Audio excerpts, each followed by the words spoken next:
පාස්සය පොඩි වැඩක් පෙන්වන්නද? මේ QS එන්ජින් එක පිට් කරන්න යන්නේ. මේ එන්ජින් හවුසින් එක ගලවලා මේකේ සියලුම කෑලි ඉවත් කරලා තියෙන්නේ සුද්ධ කරලා. මේක තව පාරක් හොදන්න තියෙනවා. දෙපාරක් හොදනවා මම නම් සාමාන්‍යයෙන්. එකපාරක් පැකට් ටික හොරලා ඔක්කොම මේවා ඇතුලේ ජරාව අයින් කරලා දෙවෙනි සැරේ නැවත හොදලා තමයි ඔයිල් සීල් ටික රේසර් ටික ගහලා ෆිට් කරලා ගන්නෙ. ඊළඟට මෙන්න ඔයිල් සීල් සෙට් එක ජෙනුයින් එකක් දානවා මම. මම නම් දැන් ඩුප්ලිකේට් බඩු වැඩි හින්දා ගොඩක් මේ කහ ලේබල් ලා නම් මම දාන්න බලන්නේ මොකද ඒකේ ඩුප්ලිකේට් බඩු වැඩි. ඒ නිසා අපි කොතනක හරි අහුනොත් එහෙම වැඩේ අනිවාර්යයෙන්ම අවුල් වෙනවා. ඔන්න ඔයිල් සීල් සෙට් එක හරියද? ඊළඟට මෙන්න ඔයිල් පම්ප් එක. ඔයිල් පම්ප් එකක් ඉතින් අනිවාර්යයෙන්ම දාගන්න ඕන නම් හොඳයි. නැත්තම් ඔය තීන එකක් දාන්නත් පුළුවන්. තීන එක මම පෙන්නන්නම්. මේ වගේම තියෙනවා. නමුත් ඕක කැපිලා තියෙන්නේ. ඔයිල් පම්ප් එක මේ තියෙන පරණ පම්ප් එක. ඉතින් මේකත් මෑතක දාපු එකක් වෙන්න ඇති. නමුත් සයිඩ් එකෙන් ඇතුළේ බැලුවම පේනවා කැපිලා කියලා. අර මේක ඇතුළේ කැපිලා තියෙන අර. ඉතින් මේක දැම්මත් එන්ජින් එක දුවනවා. නමුත් වැඩේ කොයි ප්‍රමාණයකින් සාර්ථක වෙනවද ඔයිල් ප්‍රෙෂර් කරන කියන අපි දන්නේ නිසා ඇත්තටම ඔයිල් පම්ප් එක දානවා. ඊළඟට මේ තියෙන ගියර් කුරුසේ. මේකත් ජෙනුයින් එකක් අලුත් එකක්. ඔරිජිනල් පාර්ට් එකක් දාගන්න එක ඇත්තටම කස්ටමර්ටත් හොඳයි. මේ හයි කරන බාසුන්නයටත් හොඳයි, කල්පැවැත්මත් හොඳයි. ඉතින් එතකොට සාධාරණ විදිහට කීයක් හරි ගන්නවා ඒක ප්‍රශ්නයක් නෑ. මම පෙන්නන්න ගෙවිච්ච කුරුසේ පරණ එක. මෙයා මට කිව්වේ නම් ගියර් පැන්නේ නෑ කියලා. හැබැයි මට නම් පේනවා මේක මේ ගොඩාක් ගෙවිලා කියලා වලට පේනවද දන්නේ ඔන්නේ. මෙහෙන් බලන්න දැක්කද? මේකේ මේ කෙලවරේ කට්ටයක් වැටලා තියෙනවා. මේ මෙතන මේක තමයි ගියර් කුරුසේ කියන්නේ. මේක ගෙවුනාම තමයි සාමාන්‍ය කඳුවල යද්දි දෙකේ යනකොට තුනට වැටෙනවා නැත්නම් නිව්ට්‍රල් එකට එනවා දෙකක් අතරට එනවා. එතකොට රේස් වෙනවා. ගියර් පනිනවා කියලා කියන්නේ අපි යන්නේ විදිහට. මේකත් මේ ආපු ඔරිජිනල් කුරුසේ තියෙන්නේ මේකේ. අපි නැවත ගන්න එක මේ විදිහට නෙවෙයි තියෙන්නේ. මේක කපලා වගේ තියෙනෝනේ. ඒක නෑ. මේ තියෙන්නේ කුරුසේ එතකොට. ඊළඟට මේක ටයිමින් ඇඩ්ජස්ටර් එක. ඒකත් හොඳ එකක් දානවා. මෙන්න ටයිමින් චේන්ජ් එක මේකත් ඔරිජිනල්. ඊළඟට මෙන්න මේ කෑම් වීල් එක දාගන්න මේකත් ජෙනුයින් එකක්.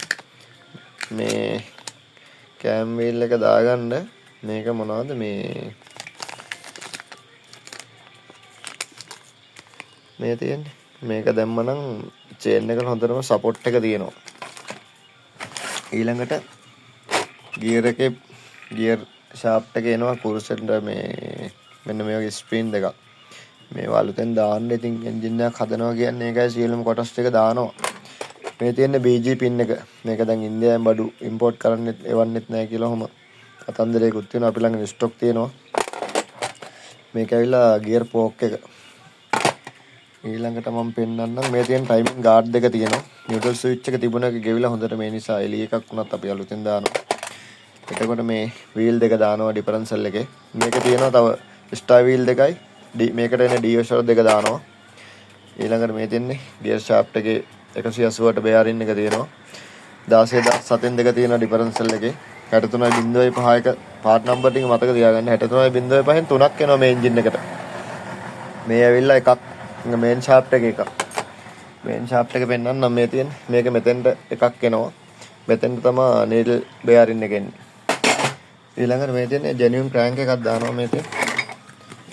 ජෙනුයින් පාර්ට් එකක් මෙහෙම ක්‍රෑන්ක් එකක් දැම්මොත් මම නම් හිතන්නේ හරියට මේන්ටේන් කරොත් අවුරුදු 7-8කට වඩා අවුරුදු 13 දුවපු ඒවාක් තියෙනවා ට්‍රීවිල්. හොඳටම පට්ට ගහලා දුවලා. මේ ජෙනුයින් ක්‍රෑන්ක් එකක් දානවා අපි. ඉතින් මෙහෙම දාලා මම නම් හදපු වැඩ එහෙම ඇවිල්ලා නැහැ මොකුත් ප්‍රශ්න වෙලා මේ කෑම් එක දානවා. මේ තිබුණ කෑම් එක හෙඩ් එක ගලවලා ටික දවසක් තිබිලා වතුර ගිහිල්ලා මලකඩ කාලා පොඩ්ඩක් අවුල් වෙලා. ඊළඟට රිවර්ස් වීල් එක දානවා මේ තියෙන්නේ. රිවර්ස් වීල්, අයිඩල් වීල්, මේ ඩිෆරන්ෂල් වීල්. මේ සෙට් එක එකට දානවා නැත්නම් මේකට මේ පරණ වීල් එක දාගත්තොත් එහෙම අනිවාර්යෙන්ම මේ රනින් වලදී මේ සවුන්ඩ් එකේ පොඩි ප්‍රශ්න තියෙනවා. එහෙම ක්වොලිටි නෑ වැඩි. එතකොට මේ නීඩල් රේසර් ටික තියෙනවා. නීඩල් රේසර් 3ක් එනවා. මේ MG ෂාෆ්ට් එකට එනවා මෙන්න මේ පොඩි එක. මේ දෙක එනවා ඩිෆරන්ෂල් පැත්තේ අයිඩල් වීල් එකට. මෙන්න මේකට. මේ තියෙන්නේ මෙතෙන්ට එනවා මෙන්න මේ බෙයාරින් මේ රේසර් එක නීඩල් රේසර් එක. එතකොට ප්ලග් එකක් අලුතෙන් දානවා. බොෂ් එකක් දාන්නේ. මේ ඉතින් ওই විදිහට තමයි වැඩේ යන්නේ. මේ තියෙන්නේ අපි අයින් කරන බඩු ටික. මේකේ මේ 5 බොෂර් එක තියෙනවා. ඩැම්පර් බොෂර් එක තියෙනවා මේ තියෙන. මේවා සියලුම දේවල් දානවා. මේ කික් රබර් එක තියෙනවා. මේ තියෙන ඩියෝෂර් එක අයින් කරපු එක අපි ඒ සෙට් එකම දානවා. එතකොට මේවා ඉතින් මෙහෙමයි සාමාන්‍ය රිපෙයාර් එකක් ඇදී පොඩි ගණන් වලින් කරද්දි මේවා දාන්නේ මේක මම පෙන්නනවා ඩැමේජ් එකක් තියෙනවා මේ පේනවද? මෙන්න මේ දැති වල වේයෝ කාලා වගේ. චූටි චූටි කොටස් කැඩිලක් තියෙනවා කෙලවරවල වල. මම පෙන්නන්නම් කැඩිච්ච කොටසක්. මේ තියෙන්නේ මේ මෙතන එහෙම. ඉතින් මේ වගේ මෙහෙම දැම්මොත් ඉතින් ක්වොලිටි බලන්න බෑ වැඩේ. එහෙම එකක් තියෙනවා. මේ ටයිමින් චේන් එක සමහර කැලියඩ මේ රිවර්ස් ස්පෝක් එක දානකොට බලන්න මෙතන කැපිලා තියෙනවා. ඉතින් මේකේ හවුසින් එකේ බුෂ් එකක් එනවා. මම පෙන්නන්නම් මෙන්න මෙතෙන් දෙන්න බුෂ් එක මේටි. මෙන්න මෙතෙන් ඒ බුෂ් එක අලුතෙන් ගහන්න ඕනේ. මේ බුෂ් එක අලුතෙන් ගැහුවේ නැත්නම් ස්පෝක් එක ප්ලේ වැඩි ඊළඟට ඔතනින් මෙන්න මෙතනින් උඩට ඔයිල් එන්න ගන්නවා. ගොඩක් කට්ටිය මම දැකලා තියෙනවා එන්ජින් හදාගෙන ඔයිල් වැක්කිරි දුවන කට්ටිය. ඉතින් මේ බුෂ් එකක් අලුතෙන් දාලා දාන්න රුපියල් 200ක් 300ක්ද කොහෙද වෙන්නේ මට මතක නැහැ. එතකොට ඒකේ ස්පීඩ් ටැක්සි මීටර් එකේ ස්පීඩ් මීටර් එක වැඩ කරන්නේ මේක දානවා මේ. මේකත් මේ ඔරිජිනල් එක. ඉතින් අන්න ඒ විදිහට තමයි යන්නේ. ක්‍රෑන්ක් එකයි බෝර් එකයි ක්ලච් කොම්ප් එකයි මේ සෙට් එක ඔරිජිනල් බඩු ටික දාලා මේ පොඩි පොඩි අයිටම් ටිකක් දාලා මේවා එහෙම ගොඩක් ගෙවිලා තියෙනකොට මේ ගියර් එක පනින්න තියෙන සපෝට් එක වැඩි ඉතින් ඒ නිසා මේවා ඉතින් අලුතෙන්ම දාලා කී කට්ට ටිකක් දාලා දානවනම් සමහර වෙලාවට හදාගෙන එන්ජින් එක යද්දි දුවන ගමන් ෆ්ලයි වීල් එකේ තියෙන කී එක යනවා. ඉතින් ওই කී කට්ටේ පවා මම නම් දානවා. මේක ගියර් වීල් ටික ගලවලා තියෙනවා. මේ වගේ නම් ඩැමේජ් එකක් මොකුත් නැහැ එහෙම. මාක් වෙලා විතරයි.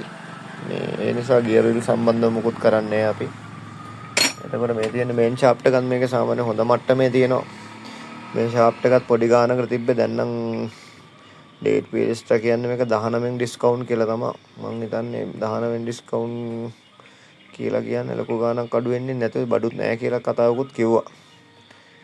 සේවිල් එන්ජින් එකක් හදනකොට ඉතින් ඒක හදන්න වෙනම ක්‍රමයක් තියෙනවා. ඒ විදිහට ගියොත් ඔයා ඇත්තටම ගොඩ නැත්තම් ගොඩාක් අඩුපාඩු තියාගත්තොත් එහෙම ආයේ සමහර ඒවා තියෙනවා මේ ගියර් පෝක් එක එන්නේ මෙන්න මේකට ගියර් කේබල් දෙක එහෙම මෙන්න මේකයි මේ කොටසයි සම්බන්ධ වෙන්නේ උතන. ඉතින් ඊට පස්සේ මේ වගේ අඩුපාඩු තිබ්බොත් එහෙම මෙතනින් ඔයිල් එන එක නවත්තන්න බෑ. ඉතින් ඔයිල් වැක්කිරි තමයි දුවන්නේ. බර ගානක් වියදම් කරලා අවසානයේදී මේ හදාගන්න බැරුව ඔයිල් වැක්කිරි දුවනවා. මේක QV සෙට් එකක්. අපි දැන් මේක ලෑස්ති කරන්න ෆිට කරන්න මේ channel එක subscribe කරලා තියාගන්න මේ videos බලන්න පුළුවන්. bell icon එක click කරන්න. ඔයාලට videos එනවා එතකොට notification එකට. මේ kick bush එක.